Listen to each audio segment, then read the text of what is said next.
नदी में बहे वाला नैया बने, सभी बहुजन के खेवैया बने। हाँ नदी में बहे वाला नैया बने, सभी बहुजन के खेवैया बने। खाने को दिए दाने और पीने को दिए पानी,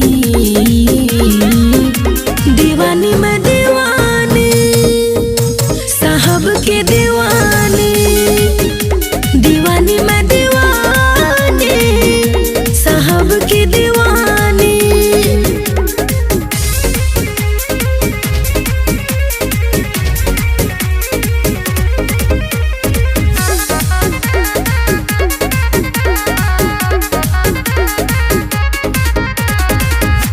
करम से ऐसा कहानी बनई।